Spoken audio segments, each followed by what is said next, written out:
बिहार विधानसभा चुनाव की सरगर्मियों के बीच राहुल गांधी और तेजस्वी यादव की जोड़ी वोटर अधिकार यात्रा से सियासी जमीन तैयार करने की कोशिश में जुटे हुए हैं। बिहार विधानसभा चुनाव के मद्देनजर राहुल गांधी और तेजस्वी यादव की वोटर अधिकार यात्रा का कारवां बढ़ता ही जा रहा है और जैसे जैसे ये यात्रा आगे बढ़ रही है, इंडिया गठबंधन के नेता इसमें शामिल हो रहे हैं।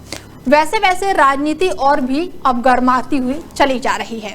यात्रा में इंडिया गठबंधन के अन्य नेताओं की भागीदारी से सियासी में उबाल आ रहा है। एनडीए बनाम इंडिया ब्लॉक की जुबानी जंग अब तेज हो गई है और इसी बीच कांग्रेस एक बार फिर से बिहारियों के अपमान के आरोप में घिर गई है। रेवंत रेड्डी की यात्रा में मौजूदगी ने बीजेपी को कांग्रेस पर हमलावर करने का ये नया मौका दे दिया है।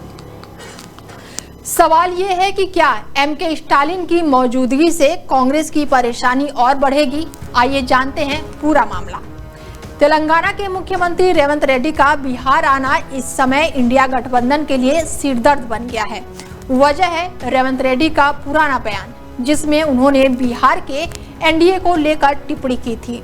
राहुल गांधी की यात्रा में रेवंत रेड्डी की सुपौल में मौजूदगी ने इस विवाद को दोबारा हवा दे दी है। यात्रा के दौरान प्रियंका गांधी और रेवंत रेड्डी दोनों मंच पर दिखे, जिसमें बीजेपी ने इसे बिहारियों के अपमान से जोड़ दिया है और अब इस यात्रा में तमिलनाडु के मुख्यमंत्री एमके स्टालिन भी जुड़ने जा रहे हैं। ऐसे में कांग्रेस के लिए सियासी नुकसान की आशंका बढ़ गई है। बीजेपी और एनडीए नेताओं ने कांग्रेस और इंडिया गठबंधन को घेरना अब शुरू कर दिया है। बिहार के उप मुख्यमंत्री विजय सिन्हा ने तेजस्वी यादव पर सीधा हमला बोला और कहा कि उन्होंने ऐसे नेताओं को मंच दिया है जिन्होंने बिहारियों का अपमान किया है। विजय सिन्हा ने कहा है कि रेवंत रेड्डी वही नेता हैं जिन्होंने कहा था कि बिहार का डीएनए खराब है, जो पूरे राज्य के सम्मान पर हमला है। साथ ही उन्होंने प्रियंका गांधी पर भी निशाना साधते हुए कहा कि वो इस बयान पर ताली बजा रही थी, जो शर्मनाक है। जनसुराज के प्रशांत किशोर ने भी इस मुद्दे को उठाया है। उन्होंने सोशल मीडिया प्लेटफॉर्म एक्स पर पोस्ट करके कहा है कि राहुल गांधी ऐसे व्यक्ति को बिहार के मंच पर ले जा रहे हैं जिसने बिहारियों के डीएनए को लेकर आपत्तिजनक टिप्पणी की। अगर रेवंत रेड्डी गांव में आए तो जनता उन्हें लाठी डंडों से भगा देगी। केंद्रीय मंत्री धर्मेंद्र प्रधान ने भी कांग्रेस और गांधी परिवार से माफी मांगने की मांग की है। उन्होंने कहा कि रेड्डी का बयान बिहारियों के स्वाभिमान पर चोट है और राहुल प्रियंका को इनसे जिम्मेदारी लेनी चाहिए। तो वहीं बीजेपी नेता नित्यानंद राय ने कहा है कि ये धरती चाणक्य और महावीर की है और रेवंत रेड्डी का बयान यहाँ की अस्मिता को ठेस पहुंचाता है। आपको बता दें कि रेवंत रेड्डी का वो बयान क्या था जिसने विवाद को जन्म दिया। दिसंबर 2023 में रेवंत रेड्डी ने केसीआर पर निशाना साधते हुए कहा था, मेरा डीएनए तेलंगाना का है, केसीआर का डीएनए बिहारी है, तेलंगाना का डीएनए बिहार से बेहतर है। और इस बयान का अपमानजनक मानते हुए बीजेपी ने इसे जातिवाद और भेदपूर्ण कहा था और अब राहुल गांधी के साथ रेड्डी बिहार में मंच पर हैं।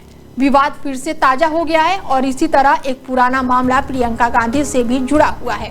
फरवरी 2022 में पंजाब के रूपनगर में एक चुनावी सभा में रणजीत सिंह चन्नी के बयान पर यूपी बिहार के भाई जहां राज नहीं करेंगे पर प्रियंका गांधी हंसती हुई ताली बजाते हुए दिखाई दी थी। बीजेपी नेता अमित मालवीय ने इसका वीडियो भी शेयर करते हुए कांग्रेस पर हमला बोला था और बड़ा सवाल उठाया था। उन्होंने कहा था कि क्या बिहार की जनता प्रियंका गांधी को उस हंसी और ताली को भूल पाएगी? बीजेपी इस भावनात्मक मुद्दा बनाकर जनता को जोड़ने की कोशिश में है। उधर राहुल गांधी की यात्रा को तेजस्वी के साथ जनता के कुछ समर्थन भी मिल रहा है। हालांकि ये विवाद अखिलेश यादव जैसे सहयोगी नेताओं की रणनीति पर भी असर डाल सकता है। बता दें कि राहुल गांधी लगातार बीजेपी पर वोट चोरी का आरोप लगा रहे हैं और हाल ही में उन्होंने अमित शाह को लेकर बयान दिया कि बीजेपी चुनाव जीतने के लिए वोट चुराती है, इसीलिए शाह कहते हैं कि पार्टी 40 साल राज करेगी।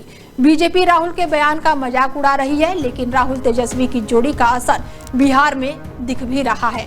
अब देखना ये होगा कि रेवंत रेड्डी, एमके स्टालिन और प्रियंका गांधी की मौजूदगी से कांग्रेस को कितना फायदा या नुकसान होता है। क्या आपको लगता है कि रेवंत रेड्डी और स्टालिन की एंट्री से कांग्रेस की राह और कठिन हो जाएगी?